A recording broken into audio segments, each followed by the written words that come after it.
And a lot of salespeople fall for it, right? Just, oh, I'm going to get a purchase order. All right, it comes in, and you're just happy to get one, right? It's a lot harder to be curious, right? And to ask a couple of questions, to push back, to swing that pendulum from yes to no, so the customer pushes it further back to yes.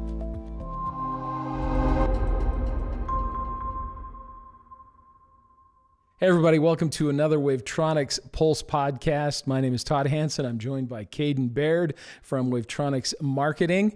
We're excited. We have a couple of very special guests today. We're stepping back to talk about the state of Wavetronix, how 2025 went, what we learned along the way, and what we're looking forward to next. Joining us are two leaders who see the company from complementary perspectives. Stewart Williams works closely with customers and partners in sales, while Aaron Peterson brings a broad leadership and strategic view of how Wavetronix is evolving as a company. Together, they'll help us reflect on the year behind and look ahead to see what's next. Thanks so much for you guys being here today. Of course. Thanks for having us.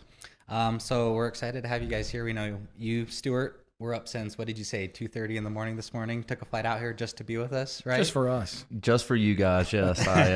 It was 4:30 Eastern Standard Time, but wow. And yeah. where were you flying from? I was flying from Raleigh. Raleigh. Yeah, so had to get to Raleigh last night from the coast. We were buried in snow, so it was a fun drive up. Almost about 18 to 20 inches of snow at my house on Saturday and Sunday. Wow. Had to get up Monday night to Raleigh so I could catch a flight this morning. Well, we're glad you can be with us. And Aaron, I know you traveled quite a bit as well About to be with us. 13 minutes. 13 minutes. But you were up at 2:30 also, right? Of course. I was always letting the dog out, yes. Well, we're excited that you guys both can be with us. And obviously, myself and Todd, we're familiar with what you guys do here at Wavetronix. But for the audience that's watching, could you guys give maybe a little bit more detail and background about your roles with Wavetronix and the impact you're making here? And we'll go ahead and start with Stewart and then to Aaron. Yeah, so I work with our salespeople. I started 2018 with Wavetronix in the Mid-Atlantic region. So it was Virginia, Maryland, D.C., North Carolina was added to it in 2020. Delaware came a little bit afterwards. But during COVID, I packed up my car and moved back to North Carolina where I was from. And then 2022, 2023 sometime, I moonlighted in the role that I'm in right now and continued helping our customers in North Carolina. Now I'm fully in a leadership role as the national sales specialist. So I make sure I help our salespeople get the tools and training they need to be successful. Aaron? I started at Wavetronix in 2019, January, so just hit my 7-year mark. Started as a product owner, and so I managed projects within engineering and would kind of push tasks along, make sure that the teams were working on the right things, got direction from stakeholders, and pass that along to the teams. Then probably within the last 5 years or so, transitioned into a product manager position. And at first I was over all of the intersection products, and then they pulled me off of a couple of those, and more recently they put me back on. So I manage Matrix, Advance, XP21, and then Timing Guide, which we just released the last half of last year. Well, great to have you guys. And hopefully we've got kind of a business perspective side of things with Stewart, and then yourself, Aaron, kind of a product management, engineering behind the scenes perspective as well. So hopefully that'll give our audience a little bit more idea of the things going on at Wavetronix. So when we think back on 2025, and this is a question for each of you to answer, what is the first word that comes to mind about 2025 and why? Let's start with Stewart. God, always start with me. I want to hear what Aaron has to say. I would say evolution, probably. There was a lot of change that happened in 2025 for us on the business side of things, customer facing. I took over this role full time at the beginning of 2025. So I would say evolution. A lot of change. Good word. Aaron? Coming up with one word is difficult. I think, so 2 of my products, Matrix and Advance, they're seasoned, they're mature products. 2 of them are much newer. XP21, we released it in January 2024. but then it really hasn't gotten its legs under it yet. 2025 was the first time where we were added to several APLs, approved products lists, for many states around the country. We are really starting to gain some ground. And so I think it's a preparation, maybe that's the word, preparation for kind of taking off in sales on the XP21 or the small system. Oh, that's a good perspective. So we're talking about 2025, and many might not know, we're celebrating our 25th year anniversary at Wavetronix as well. So we've had quite a few years. We've been around the block a time or two here in the traffic industry. What made 2025 different than other years here at Wavetronix? And we'll start with Stewart.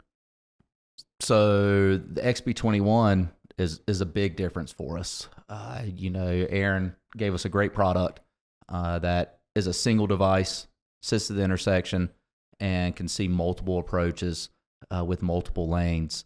Now, it was introduced in 2024, but 2025 is when we started to get, as Aaron said, started to get the legs under it and started getting it moving. So that was a big change for us, right? Going away from some of the sales concepts that we had before and changing them a little bit for the small system and the XP21. So that was a big change for us.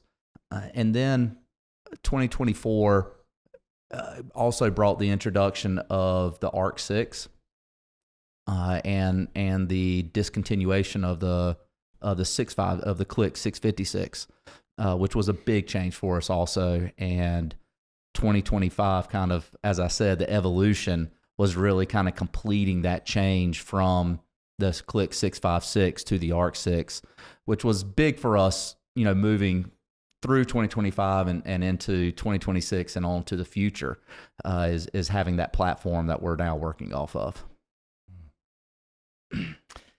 So change was kind of what we're thinking. Is that right, Kaden? Mm-hmm. Yeah. So the change that we saw in 2025 on the engineering side is applications. Yes, we have Expanse as an application that you can manage all your devices, but I'm talking about software apps like Timing Guide.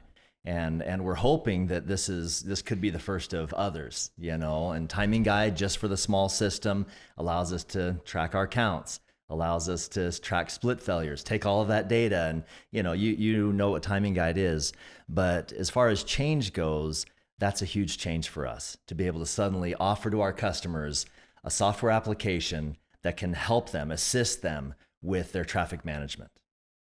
And yeah, we know what Timing Guide is, but what is your elevator speech on what Timing Guide is for those people who don't know? Yeah, so it allows me to look at my intersection managed by a small system and say, how efficient is that intersection? And we measure it in split failures. How many split failures are there? And as a driver, you come up to a red light, you wait for the green light. Maybe you're at the back of a queue. The light turns green. You're 8-9 cars back. You go up and suddenly, while the light's green, you haven't made it through yet, it turns red again. That's a split failure. The whole queue is not serviced. You don't get all your cars through on a green light that are waiting. And so that's very frustrating. So we're able to use the XP21, the small system, track split failures while at the same time tracking counts, turning movement counts. We can see based on any turning movement, a car goes straight, we count it. A car turns right from this same approach, we count it. Left turns, all of those for all 4 approaches, we can track those counts, which we know is huge for our customers. Data, getting that data. So we take all of that data, we put it into our algorithms, and then we spit out a retiming recommendation. So we can not only diagnose the intersection, is it good or bad efficiency, but we can also say, if it's inefficient, here's how you can make it more efficient by changing your timing plan for that intersection. Nice.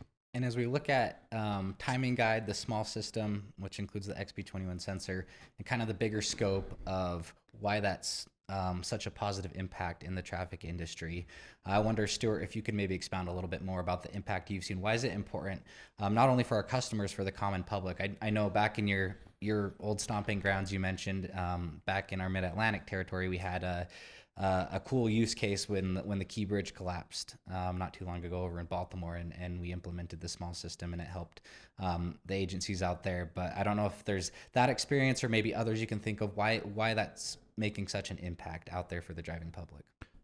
Yeah, well, the funny thing about what we do is, I live in a small town in eastern North Carolina, and all but one or two intersections in our town has got Wavetronix on it. And when people ask what I do, I say, well, you use my products every single day, right? And you don't even know it. So, the cool thing about what we do is when we do our jobs correctly, when our products work correctly, the driving public has no idea. And so when it comes to the small system, helping to maximize the efficiency of our intersections, getting those cars that are queued up through the intersection and moving to the next phase quickly is extremely important. Our driving public doesn't see it. They don't even know it, right?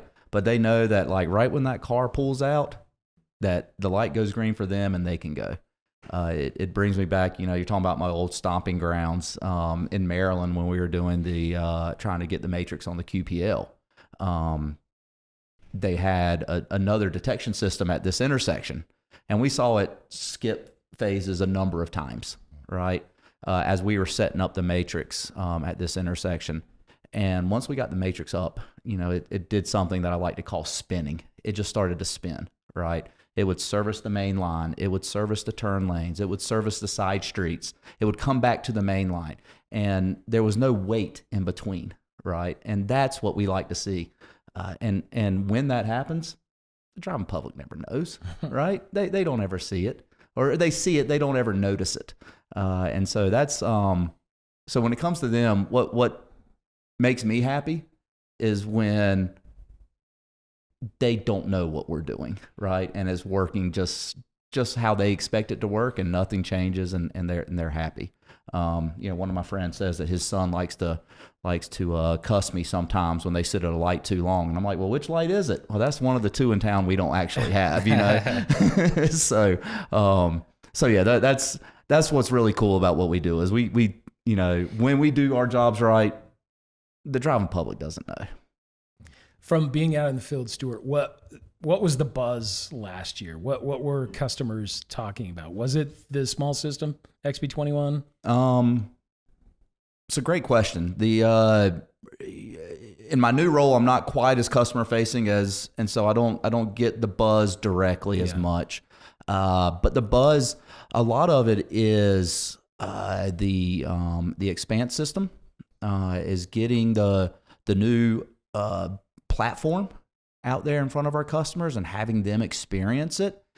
It's a big change from what we did before. It's a big change, and being able to help them understand the value of that change, right? Which is what Aaron is doing a great job of with us, right? Is giving us those value propositions to give to our customers, and it's our job to kind of let them see that value.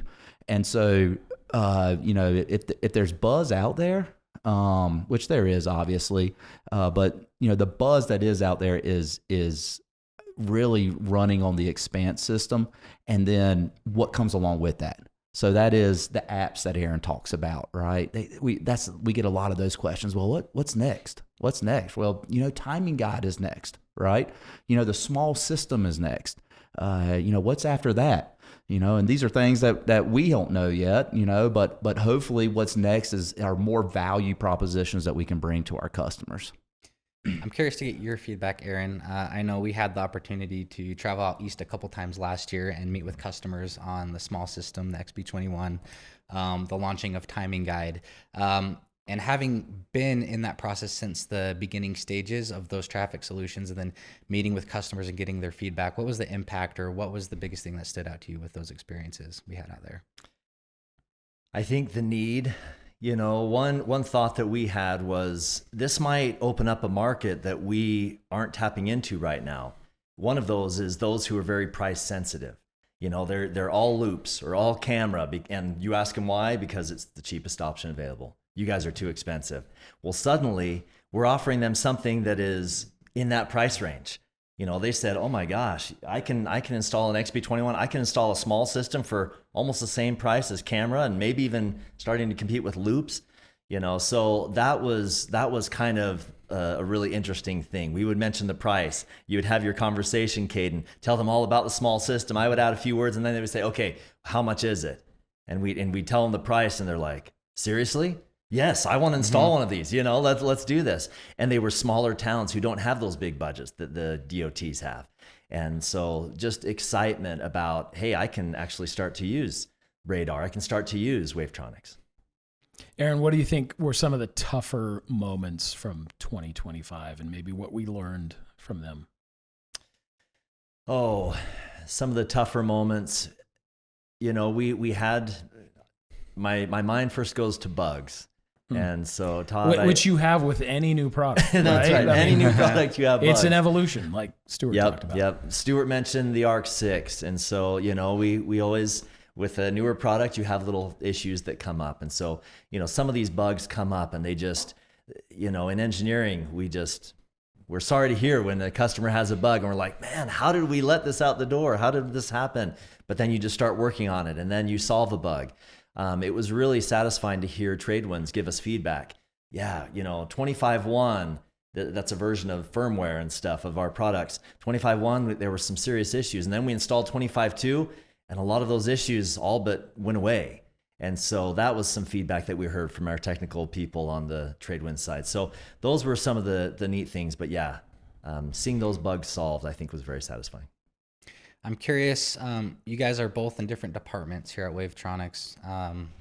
Stewart with the business side of things and Aaron with product and engineering. How has it been from both your perspectives working together with each other to accomplish different traffic solutions, and especially as we continue innovating, looking towards the future?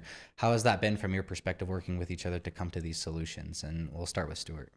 Yeah, well, it reminds me, or I harken back to a discussion I had with our customer facing unit a couple of years ago. I shared a hot rod, right?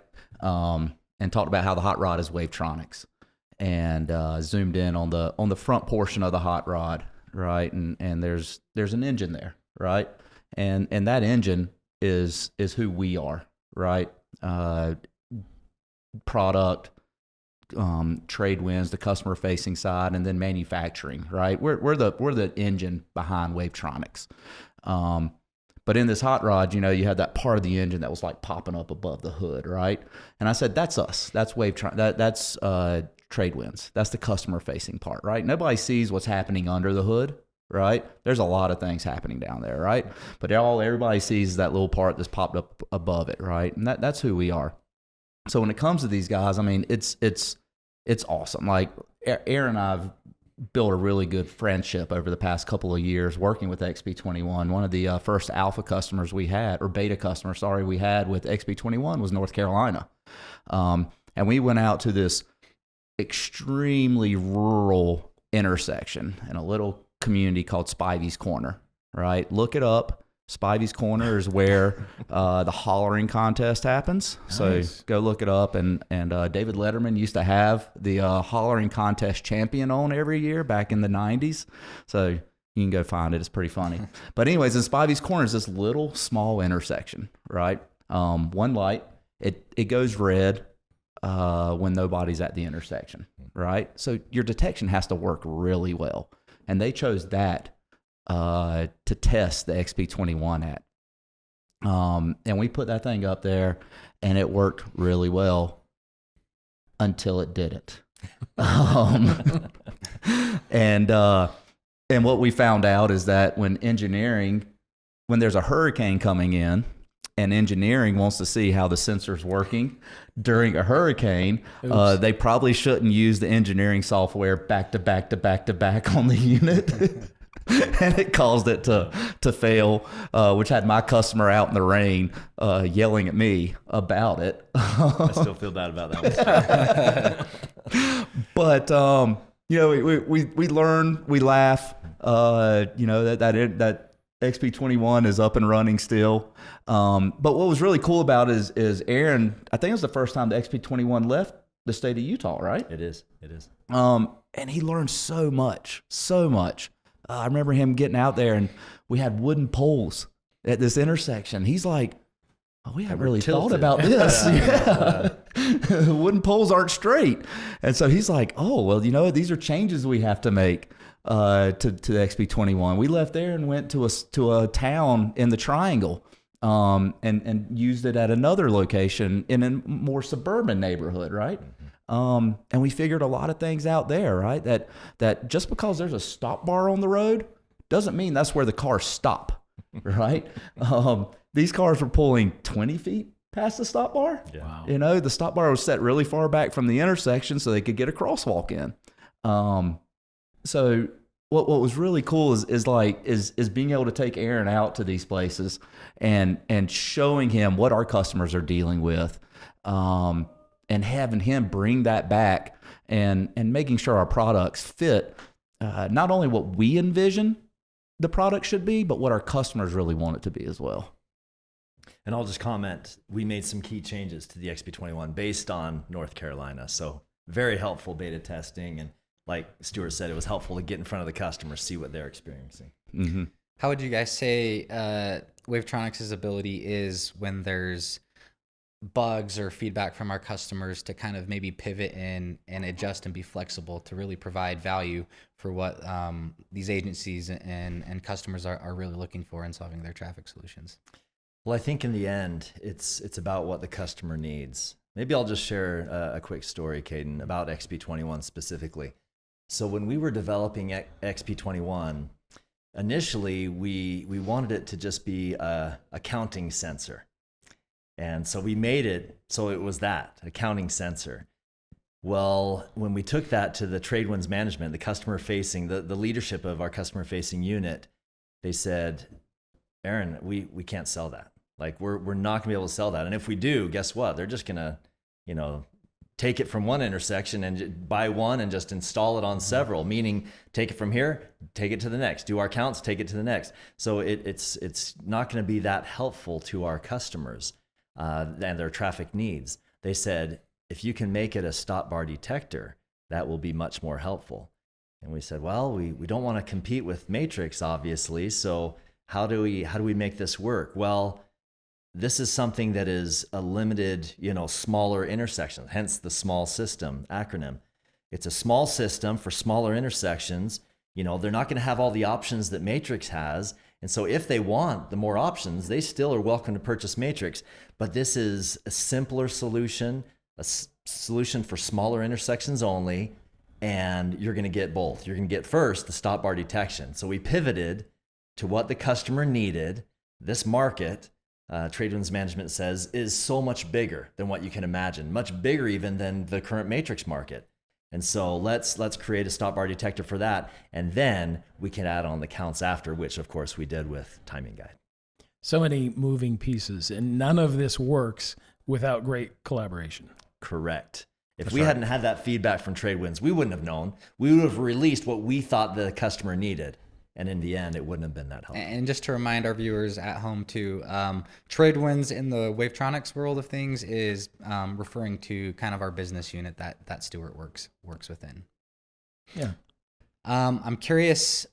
Now you mentioned a couple stories there between the two of you. Is there any other, still looking back on 2025, any fun experiences or stories that you can think of whether it's with the small system or elsewhere that maybe can give our viewers a little more view in, like inside the day of, or what does a day in the life look like for you guys here at Wavetronix and trying to implement these traffic solutions with our customers?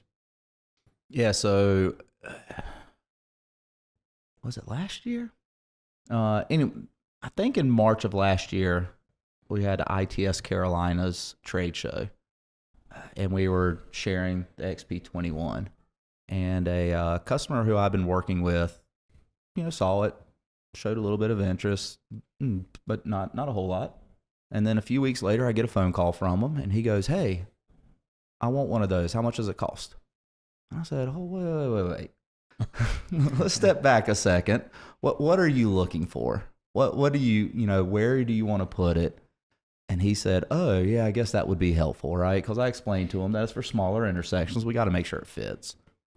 So he gave us the intersection, and Ben Halker, our application specialist in the Carolinas, and Jerome Robinson, our sales manager there, because I'm not a sales manager any longer in the Carolinas. It's all Jerome now. Actually went to go visit with the customer, and they showed him. They put it on a tripod. They showed him how it works. Showed his technicians how it worked, and they were just blown away by just the simplicity of it. Right. So this one intersection that he called me about turned into 2 others that they went to go look at. And one of the 2 others didn't work. It was a little outside the footprint of the XP21, but the second one worked. So we were able to turn into this small community in North Carolina a single. I could have just said, "Oh yeah, it cost X amount of dollars," and he might have sent me a purchase order and bought it and gone and done all the stuff, right? But kind of figuring out what it is their needs really are. Jerome and Ben going out and really doing a good job helping him see the value in what the small system can provide in the XP21. Turned a single intersection into a second, and we've since got a couple more in that small community off of it. So that was a really cool story, I think, and it goes to show. We actually I think we did a video on it here internally, kind of to show the rest of Wavetronix what a life in the day, or a day in the life of a Tradewinds team looks like, and that was that was a kind of a fun video to do, but it was a great story and a great success for us. And it seems to me that kind of the moral of that story is if you were just in it for money, just you're trying to get money out of the customer, you probably would have got that one intersection. But because you're concerned about serving the customer and their needs, it led to more. I don't know. Yeah. I mean, you're the sales leader. So. Yeah, that's a good way to put it. It's really being interested or being curious. Yeah. Right. It's easy. It's easy, and a lot of salespeople fall for it. Right. Just I'm going to get a purchase order. All right, it comes in, and you're just happy to get one, right? It's a lot harder to be curious, right? And to ask a couple of questions, to push back, to swing that pendulum from yes to no, so the customer pushes it further back to yes. So I actually, I told him to hold on, right? I could give you a price. You can send me a purchase order today, and I think he even told me in the conversation, like, I'm ready to send it to you. Just how much, right? But I stepped back and got a little curious, asked a couple of questions, and figured out that, like, let's make sure this is the right solution for you. Because the worst thing to happen is for me to receive that purchase order, he gets the unit, and then it turns out not to be the right solution for him there. So yeah, I think curiosity is really, what makes a really good salesperson, especially here in our industry.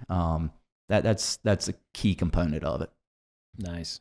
Aaron, any fun stories for you from last year?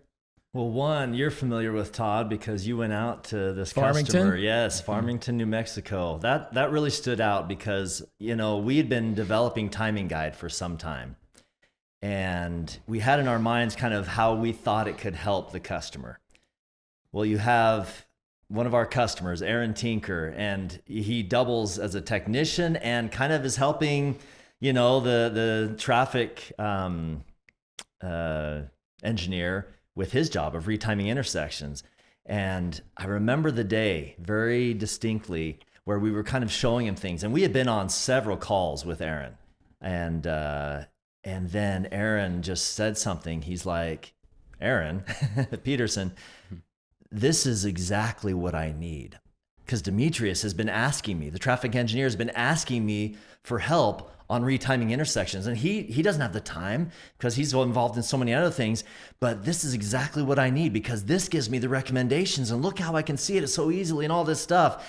And as he's saying that, I'm like, Aaron, you're exactly why we developed this application. And it was just fortuitous that it was our first beta customer for Timing Guide. And he's telling me as the product manager, you gave me exactly what I needed, Aaron. So a very satisfying moment to hear that from him. Yeah, that's cool. And that case study is on YouTube. Y'all can look it up if you want to.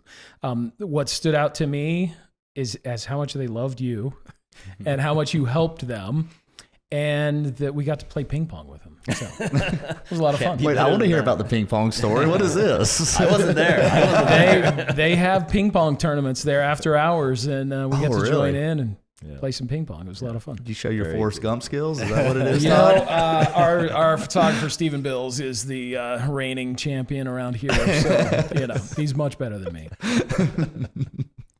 I'm curious. So we've talked about timing guide in conjunction with our small system solution, the XB21 sensor, and as we're talking about this year, as opposed to last, I know timing guide is a big thing that we've added as a solution to the small system. And there's also another aspect that I know we're starting to gain a little bit of traction on that maybe, and I'll leave it up to either of you that you guys can allude to, but not only the fact that we can give you signal retiming suggestions based on everything that's going on in your intersection, but then being able to utilize that and then put it into one of our newer traffic simulation softwares that we have at Wavetronix called Crossroads, and then being able to implement that and kind of give you what if I added this to my intersection as opposed to maybe the detection I'm using now, and maybe the benefits that come from that. Maybe you guys can expound a little bit more on that as we're looking into that this year as well. Yeah, so Crossroads is something that a lot of our customers have used as a simulation tool, but I think the cool thing about Timing Guide is you pair Timing Guide in Expanse with Crossroads, and suddenly you're able to take real data from your intersection that's being run by the small system, import that into Crossroads, and you can see, counts in a graph format. And then you can say, okay, I'm looking to implement, a little more advanced options here, retiming options, dynamic max. And how would it affect my intersection if I not only had a static max green time, but a dynamic max green time? And Crossroads can help them do all that analysis. So there's people who I'm thinking are going to geek out when they see, oh my gosh, I can take my data and import it into Crossroads. Let me add it, And so they get a license of Crossroads and with every timing guide intersection. And yeah, we're just hoping that people can see that benefit. If they don't want to geek out, great. You just want the static data, you want to see a retiming recommendation within Expanse, timing guide, you can get that too. Yeah, timing guide's great. And to kind of build on what Aaron is saying, first of all, I don't know if we've said this yet, but we call it a small system, and SMALL stands for a smart multi-approach limited lane is what it is. It can cover 4 approaches, up to 3 lanes per approach, right? And then it's that 120-foot radius from the sensor to the furthest stop bar. So that's why we call it small. The great thing about the Crossroads is our customers can test all these kind of things there, right? Like imagine you saying, gosh, well, what happens if I want to retime this approach, add 2 seconds here to try to flush that out. Next thing you know, your whole town's gone down the tube in the way traffic's moving, right? Well, with Crossroads, you can do it, and nobody knows if you've changed anything, and it can, and so it can simulate that really well for them. Now, there's other products out there that can do this, right? But they're super expensive. They're real costly. When you get the timing guide with an XP21, you get Crossroads with it. It's just thrown in there almost, right? So it gives you that opportunity where especially for these customers who are smaller towns, limited budgets, right? They just don't have the capabilities to get some of these more expensive softwares to do these things, and so it's just makes it easy for them. And hopefully, as we move into 2026 and further, these customers start to really see that benefit and are able to make their intersections a little more efficient and a little safer along the way. Yeah, let's talk more about moving into the future. You both are athletes. I've played pickleball with you. I've golfed with you. Sorry. I wasn't going to say anything, Stewart, but it was an experience. No, but I mean, I think of sports, and you're only as good as your last game. So, I mean, 2025 is in the past. What have you done for me lately, basically? What are you excited about as far as opportunities for the future? And let's be crazy here and start with Aaron. All right. Thank you. Oh, man. Opportunities for 2026. And it could even be maybe things that you're looking forward to accomplishing, just like the big wins we had last year. Other things this year that you're looking forward to that we're building towards that you're excited about. Tell us about all the new things product is coming out. Yeah. These I'll tell you all top about secret it. things that most of us don't know anything about. The elephant in the room. Yeah. All right, now I'll move on to Cut. I mean, but there are things we can't talk about. I mean, we're always innovating, right? We are always part innovating. of the what have you done for me lately? You know? Yeah. So Alpha Hive is the name of our research branch of Wavetronix. It was launched several years ago under the direction of Larkin Hastrider. That's a name from the past. And yeah, Alpha Hive is just evidence that Wavetronix is always innovating and welcoming innovation, you know, from everywhere. But yeah, we definitely, research and development is a big part of Wavetronix. So just because you haven't heard about it yet doesn't mean it's not happening. So that's all I'll say on that topic. For 2026, I am very excited for XP21. Earlier I said preparation. 2025 was a year of preparation for XP21 in the small system. I'm excited for what will happen in 2026 as far as the small system goes. I've seen the forecast from Tradewinds, and I think they're excited as well. And there's a lot of promise, you know, with products on the approved products list that gives the DOT permission to sell, and anybody within that state, they can trust that state approval. And so I'm excited for the small system. I'm of course excited for Timing Guide with the small system. I want to see, what does Timing Guide do to sales of the small system? Yes, we had APLs, but are there any other obstacles that we need to overcome? I think Timing Guide gives many municipalities an excuse, because I heard secondhand that on a lot of our XP21 installs, the customer would ask, does this do counts for me? And we'd have to say no, because we hadn't released Timing Guide yet. Now we can say yes, we get counts. They're like, oh my gosh, I get data along with this? Yes, please. And so I'm interested to see what Timing Guide does to small system sales. And part of that's probably based on the feedback of our customers, right? Yes, we have ideas and things that we're innovating in the background, but a lot of it is also, as we're currently getting feedback on our traffic solutions, being able to adjust and adapt to what our customers are asking for, it sounds like. Correct. Yeah. So we're always taking in that feedback, listening. We have calls weekly with various customers, with our dealer partners. You know, what are the customers saying? We want to know. Of course, from Tradewinds, we hear from them the feedback. We have our Tradewinds staff in-house this week, actually, to receive their feedback. I just sat through a couple of hours of meetings yesterday to say, what are the customers saying? Why are they not purchasing? And why are they purchasing? And then how can we build on that? So, Stewart, what do you think as far as opportunities that you're excited about? We heard from the product side. Is there something on the sales side, or are you excited about product? Well, as a salesperson, absolutely excited about product. You know, the Timing Guide was, when did you guys introduce that? Was that September, October? It was third or fourth quarter. Yeah, third or fourth quarter. Timing Guide's going to be awesome, right? You know, when I first heard about XP21, I went to a city in North Carolina and said, hey, you guys moved away from us because of turning movement counts, right? They told me this, right? We want turning movement counts. We've gone to another form of detection to get it, right? Now, they're still working with us on some of things, right? So we kept a relationship, kept working with them. When I first heard about XP21, I was like, guys, we're going to be able to give you turning movement counts. And it took a little bit longer than I was hoping to get there.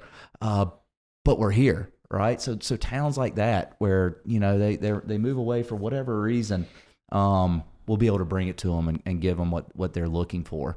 I'm excited selfishly about our sales team. We're growing, man. We're growing.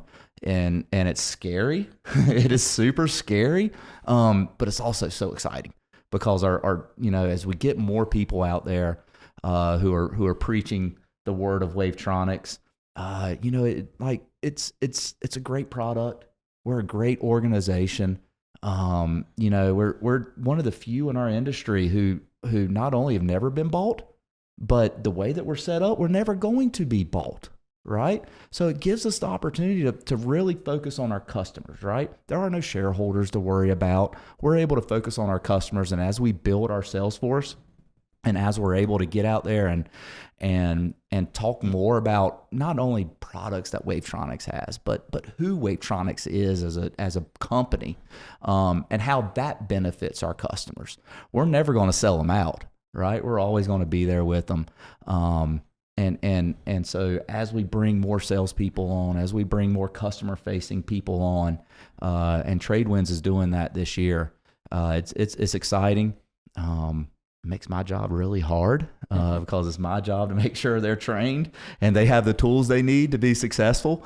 But it's going to be great. It's going to be great, and really looking forward to see what 2026 turns into, and then what as these people come on board and as they become more seasoned and they become more ingrained in their role. What does 2027 look like? And what was 2028 all the way up, even into, the next decade? It's going to be awesome. And I know, Stewart, you rub shoulders quite a bit, not only from the sales side, but a lot with our technical support team. Maybe you can touch as well what our audience can expect as from our technical support side, and basically the teams we have spread out throughout the world, basically, and the support that they're going to continually be able to receive. We intentionally call our teams sales teams, right? And our sales teams include a sales manager, our salesperson who's there on the ground. It includes our inside sales who may be in that territory, maybe somewhere else. It includes operations, it includes marketing, but it also includes our technical side, right? And sometimes our best salespeople are our technical people. Don Henry in Delaware, I joke he's our best salesperson who doesn't have sales in front of his name. He's great with our customers. He's great at listening. He's great at servicing. He's great at providing what they need when they need it. And that's what our technical people are, right? I work very closely with Ben in North and South Carolina. That guy, man, he burns up the road. Let me tell you, if you need him in Raleigh, he'll be in Raleigh. If you need him in Myrtle Beach, he's going to be in Myrtle Beach, and Charleston, and Asheville. He's going to be everywhere you need him. We have Robbie in Tennessee, who is just, super knowledgeable, came over from a contractor and has just brought all that knowledge with him. And we have these people spread out around the country. So as we move into 2026, we're growing that team, right? We're bringing more people on to help service our customers and to give them that they need, which is support when they need it, which is help and advice as they need it, and just to be the what we do that makes us different than everybody else is we have those people on the ground, and they're able to service the customer when the customer needs it. We hear a lot about others in our industry who have maybe a salesperson in territory, but when they need technical support, they got to fly them in from Kalamazoo or something like that, and it just doesn't work for them, right? With us having people on the ground, the Ben Hawkers of the world, the Don Henrys of the world, the Robbie Allens of the world, having those guys on the ground doing what they do is super beneficial to our customers and to us as salespeople. Because when I was in the Mid-Atlantic, I used to joke that I was a application specialist after 5 o'clock. I couldn't do it before 5 because I would make my application specialist very mad that I was stepping on toes. But after 5 o'clock, I could do all the application specialist stuff I wanted to do. The good thing was that there wasn't a whole lot of need after 5 o'clock, at least not for me. But yeah. So, Aaron, what gives you confidence as you look to the future? The salespeople. That is true. Thanks, Aaron. Yeah.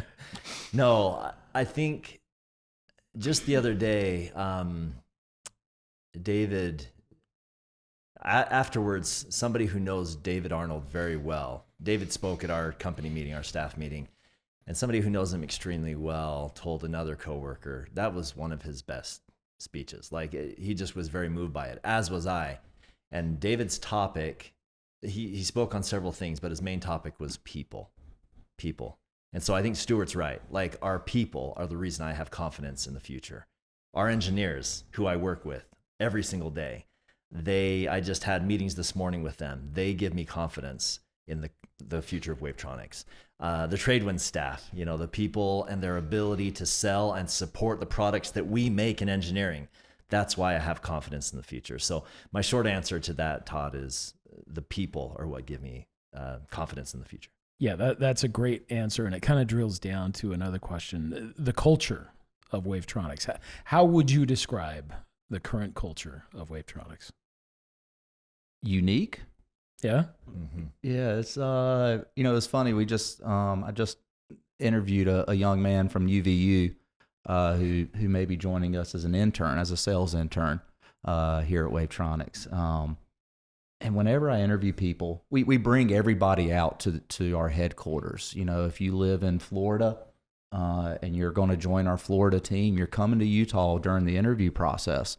And I talk to all the salespeople who come out here, and I say, look, obviously we're interviewing you, but you need to interview us also. Wavetronix is very unique. It does things differently, and some of it you're going to find frustrating, right? But that's okay. That's okay. But you need to make sure you're okay with that. And so, our culture is driven by people first, by innovation, and by growth with a growth mindset. Thank you. Mm-hmm. I was trying to picture the T-shirt in my head, and I forgot that last part. That was the third one. But yeah, our culture is driven by is innovation driven. It is has a growth mindset, and it's people first. And it's that way across the board. Sometimes to our frustration, mm-hmm. right? But it's always to the benefit of of the people here at Wavetronix and the people who we serve out there in the communities that we live in. So it's extremely unique, and it's different. Yeah. Do you have thoughts on that, Aaron? Yeah, I think Stewart's exactly right. I've had the opportunity to work several jobs, several companies, throughout my career, including sales. I had a stint in sales as well. I want to hear more stories about that. Yeah. And we have a position. And Wavetronix is unique. And I think it's because of the leadership, really. I think the leadership, top down, very unique in that they live what they preach. They teach us people first. They teach us be innovation driven and have a growth mindset. And it's because they have that mindset as well. So I'd like to ask you guys both, Stewart coming from the business side of things and Aaron coming from the product and engineering side of things at Wavetronix. Let's fast forward a year from today into 2027. What would make you look back on that year and say this was a great year for Wavetronix? And we'll start with Stewart. Well, we have revenue goals. So obviously meeting our revenue goals would make us look back and see that it was an excellent year. But for me personally, it's seeing our sales team become a force in the industry. Like I said, we're growing. We've brought on a number of new salespeople, and they have a steep learning curve.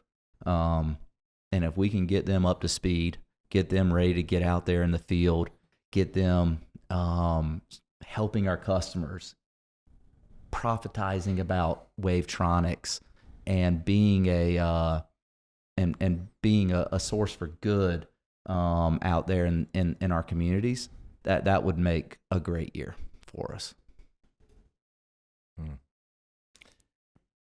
I think, number one, 2026 will be a great year because we will increase the stability of Expanse, the Expanse platform, increase the stability of all of our products, Matrix, Advance, XP20, ARCs, and everything that we're supporting and that we're selling. Timing guide included there, XP21. So I think if what will make 2026 a successful year is we increase that stability, just make it that much more bulletproof, and so our customers can say, yeah, you guys support your products, and not only that, but it's a darn good product. Salespeople can go out and say, you know what, we have a great product we want to show you, and here's testimonials of all the people who love our products. So yeah, making that more stable, and then just hitting our goals as far as the research that we're doing in the industry, collecting all of that data and just saying, what do we need to do? What's that next step? And just hitting those research goals. So, but yeah, I think it all comes down to just making that product more robust, more stable, so that our customers can have even more confidence in us and our product. And it sounds like starting to host our own ping pong tournaments this year too would probably add to that as well. Yes. That's Not what golf. success would Not be. Maybe golf. improving our golf game. Yeah, maybe improving our golf game. Some of us could use some work on that. Is there anything else that you guys want to share? Have we asked all the right questions? Yeah, I want to hear about your sales history. Tell me more. Anyways, it's been great having you on. I'm just kidding. I'll tell you later. No, it really has been great having you guys. I mean, Yep. we see you all the time, but it's an honor to have you guys on the podcast and have your expertise and have you share that with us. So thank you. Thanks for having us on. Thanks, guys. Yeah, that was great. Thank you. You bet. All right, that is another Pulse podcast from Wavetronix. I'm Todd Hansen with Kaden Baird, the GOAT. We'll see you next time.